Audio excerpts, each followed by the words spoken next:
I was already running late when the elevator doors started to close.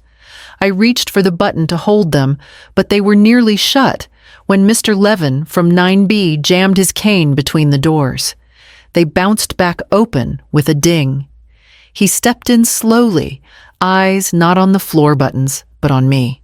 "Do you know who comes to your apartment every Thursday?" he asked. I blinked. "Excuse me." He didn't smile. "They have a key." I laughed, short and automatic. "You must have seen someone visiting." "My son has a key, he and Elise."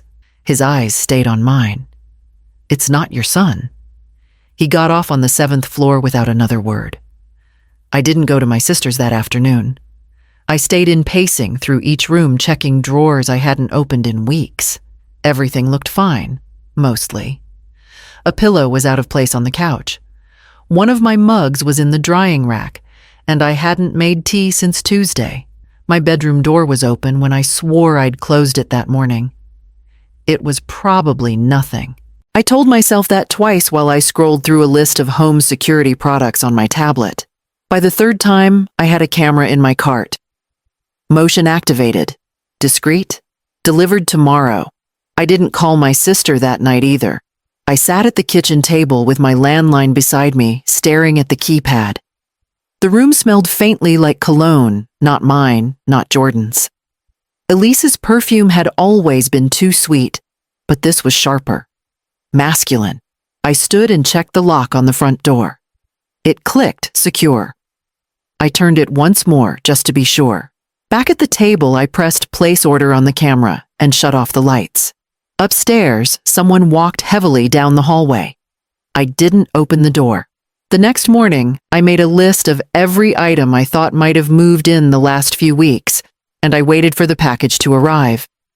I placed the camera on the middle shelf, angled just enough to catch the front door, the hallway, and part of the living room. The light on it blinked once when I activated it. Then it went still. I tested it with a short walk past the frame, clean, clear footage. I didn't tell anyone. Not Jordan. Not Elise. Not even my sister. Thursday morning came and went. I ran errands I didn't need to run. I spent too long at the pharmacy, then circled the grocery aisles pretending to compare prices. I sat at a bench near the river and let the cold bite into my palms. I didn't go home until after 6. I didn't check the camera that night. Friday morning, I brewed coffee and sat with the tablet.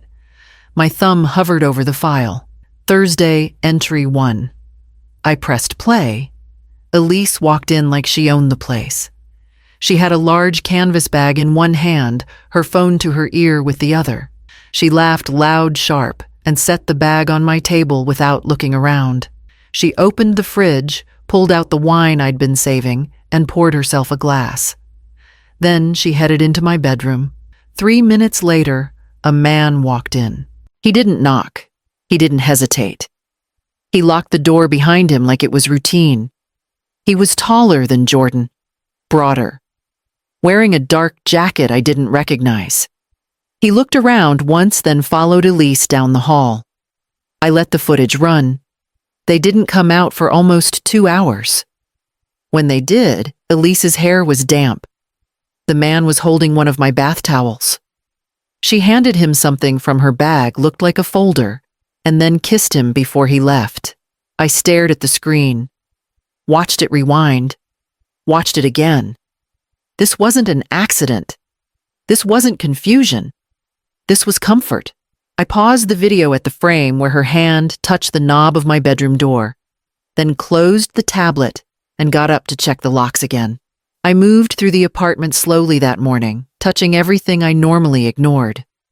The drawer in the hallway console sat slightly open, not enough to notice unless you looked. The stack of envelopes inside had been shuffled, the return addresses no longer lined up. In my bedroom, the jewelry box was closed, but not latched. Inside, 2 of the pairs I wore most often were shifted. A chain I hadn't touched in months lay tangled, though I remembered coiling it neatly last time. That wasn't the kind of thing I forgot. I unlocked the cabinet beside the bookshelf. One folder was missing. It had been labeled in my handwriting Retirement and Pension, 2018 onward. Not the kind of file Elise or Jordan ever asked about. No reason they'd know it existed unless they'd gone looking. I sat down and opened my banking app. Balances were intact. No recent transfers. Everything appeared untouched. For now. My phone buzzed with a message from Jordan. Elise says hi. Any plans this weekend?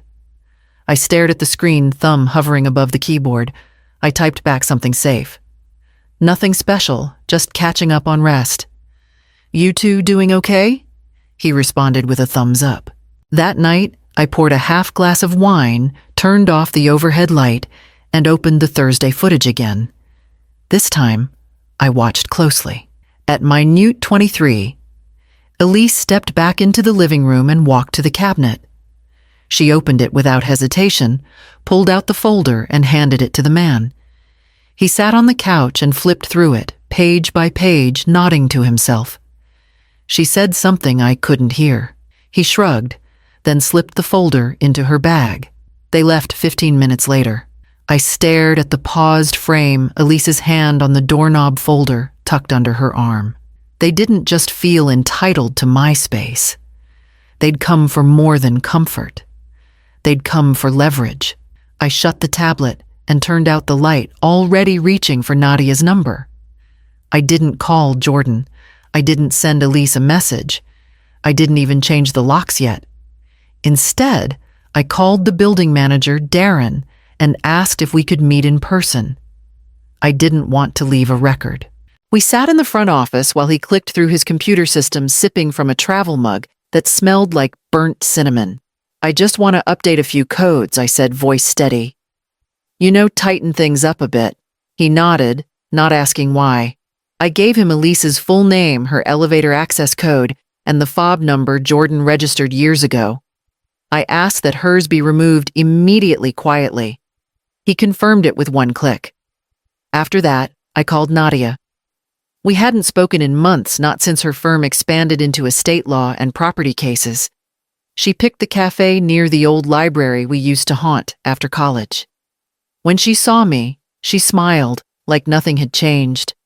But her face shifted as I laid out the story. I brought the tablet, the footage, the screenshots. I explained the folder, the jewelry, the way Elise moved through my home like it was hers. Nadia listened without interrupting. She only asked for dates, times, and spellings. When I finished, she closed her notebook slowly. You're not just dealing with betrayal, she said. You're dealing with theft. We didn't talk about confrontation. There wouldn't be one. Nadia didn't believe in shouting matches or public scenes. Neither did I. We talked about legal positioning, documentation, account security. About how to put pressure in the right places without ever raising your voice. About how people like Elise slip when they don't feel watched anymore. By the end of the meeting, we had a plan. Simple, quiet, and airtight. I walked home with a copy of the first draft of the cease and desist tucked into my purse and a fresh camera feed waiting for me on the tablet. I didn't open it yet. I already knew what I'd find. I just needed one more Thursday. I stayed home that Thursday. Didn't go to my sister's. Didn't run errands, didn't leave the apartment at all. I made coffee and folded laundry with the hallway camera running silently on my tablet beside me. At exactly 1:07 p.m., Elise appeared in the frame. Same bag, same casual posture, as if this had become a routine. She stepped into the elevator and pressed the button. Nothing happened. She frowned, pressed it again. Still nothing. She tried swiping her access fob. I could almost see her annoyance turn to confusion. Then she turned and headed toward the stairwell. I walked over to the front door and stood behind it. I heard her steps slow as she reached my floor. A pause. A few soft knocks, not loud enough to attract attention. Then the sound of keys. Metal scraping. One attempt, then another. Nothing. The lock had been changed 2 days earlier. There was a beat of silence before she pulled out her phone, probably texting Jordan. My own phone buzzed a few seconds later. Then it rang. Jordan's voice was tight. "Mom, Elise says she can't get in. Did something happen to the lock?" I kept my tone calm. Yes, I had it changed. There was a pause. Why? I walked into the kitchen phone tucked between my shoulder and ear. "I've had too many surprises lately. I'm just trying to feel safe again." He didn't respond right away. When he did, his voice was quieter. "Okay, we just didn't know." "I know," I said, and then I hung up. I watched the hallway feed that night. Elise paced for a few more minutes, made 2 calls, then finally left. She didn't knock again. I trimmed the footage and saved the clip. Labeled it neatly in a new folder. First blocked attempt. It felt like setting a boundary in stone. Not loud, not cruel, just final. And I knew better than to think it was over. The text came in the next morning. "Hope everything's okay. Let me know if you need anything." No punctuation missing. No words misspelled. It read like something copied from a sympathy card. I didn't reply. Instead, I called my financial advisor's office and asked for the earliest available appointment. They gave me Monday morning. That gave me time to review everything myself. The joint savings account Jordan still had partial access to closed. The automatic deposits rerouted. My estate plan, which hadn't been updated since before his wedding, was revised and notarized. I sat across from the advisor as she read over the paperwork. Her brows lifted once or twice, but she didn't ask questions. "I'd like to make these changes permanent," I told her. "No reversals." She nodded. "We'll take care of it." Afterward, I met with Nadia again. She slid a stapled document across the table. "Cease and desist," naming Elise directly. Her employer's legal department will get a copy too, just in case she tries anything more creative. I read it once, slowly. Then I signed. My hands didn't shake. That Sunday, around 4 in the afternoon, the hallway camera lit up again. Elise didn't bother with the elevator this time. She stood at the main entrance, buzzed 3 tenants until someone let her in. She walked straight to my door and knocked twice, brisk, not panicked. I watched her through the peephole. Her hair was tied up, her coat zipped to the neck. She looked around once as if checking for witnesses. Then she pulled out her phone. I didn't answer. I didn't move. She stood there for another minute, then tried the doorknob again. I watched her expression change when it didn't budge. She made a call, voice low. I couldn't hear what she said. When she finally walked away, I returned to the living room, picked up the cease and desist, and slid it into an envelope. It would go out Monday. He knocked just after lunch. Not loud, not angry, just steady. I opened the door halfway. Jordan stood there, with his hands in his pockets, shoulders tight. "Elise says you've changed the locks," he said. "What's going on?" I stepped aside, letting him in. He didn't sit. "She says you're upset that maybe there was a misunderstanding. I don't know why you wouldn't talk to us about it directly." I let him talk. He circled around the topic, trying to sound concerned, but there was something sharper underneath. Something rehearsed. I nodded. Here and there said things like, "I've just been overwhelmed and trying to get my paperwork in order." I didn't give him anything real. He didn't notice. When he left, he kissed my cheek like he used to when he was 10. It didn't feel like forgiveness. It felt like performance. That evening, I got an email from him. The subject line read, "Just want to understand." He wrote 4 paragraphs, polite but urgent. He CC'd Elise. He asked why I'd frozen the account, why I'd changed the locks if something had been stolen, or if I was feeling confused. He said they were worried about me, that I'd always been generous and this didn't feel like me. I clicked reply all. I didn't write a single word. Instead, I attached 3 still frames from the footage Elise entering with the man, the folder being handed over, and Elise pouring herself a glass of my wine, like she lived here. Then I clicked send. 3 hours later, Elise replied, "I don't know what that is, or why you'd think it's me." That was all she said. No denial, No explanation. Just distance. I opened a new email window, typed in Nadia's address, forwarded the chain, and added a simple note. They've seen it now. Then I closed the laptop and started gathering the documents for the next morning's meeting. Elise didn't reply again. Not by text, not by email. Nothing. Jordan called the next afternoon. I let it ring once before picking up. He sounded tired. "I think we all need some space," he said. I agreed. He didn't call again. 3 days later, a letter arrived on firm letterhead tucked neatly into a manila envelope. It was from a legal department at the PR firm where Elise worked. They were requesting confirmation of the footage date source location. I read the letter twice, then handed it to Nadia. She took care of it. Sent them a measured response with exact timestamps, device model, and verification logs. She CC'd me on the final message. "Simple," she said, "when we spoke. They'll know what it means." That Friday, I got a call from Marion, a woman I only hear from when weddings or funerals require neutral parties. "I heard about Elise," she said. "Apparently they didn't renew her contract." Quietly. No announcement. I thanked her for letting me know. I didn't say anything else. I hung up and walked to the hallway cabinet. I opened the drawer Elise had once gone through like it was hers. I placed a labeled USB drive inside final footage. Retained copy.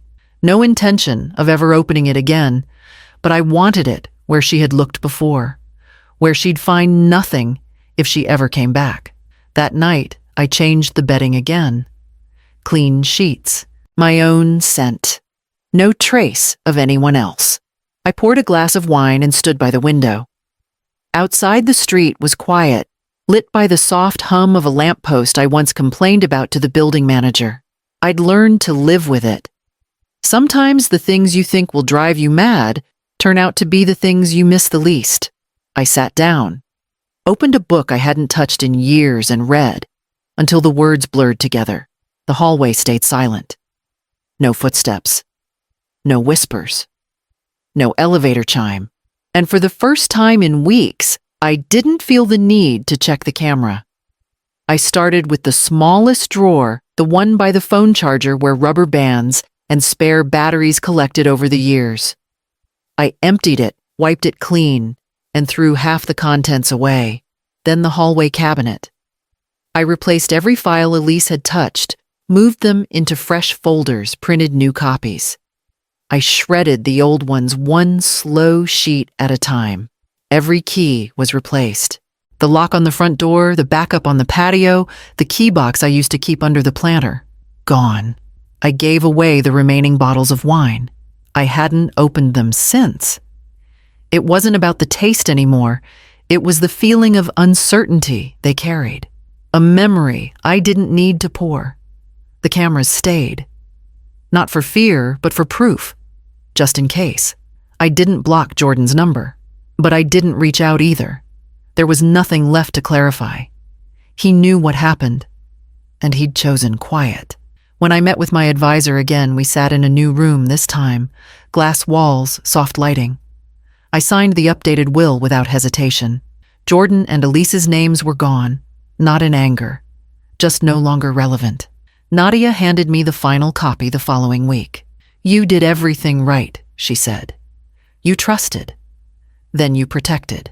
I folded the paper, carefully placed it in a sealed envelope, and added it to my fireproof box beneath the bed. After she left, I sat on the edge of the mattress and let myself breathe for the first time all day. Not cry, not collapse, just breathe. The apartment felt lighter. Even the sound of the hallway beyond my door had changed.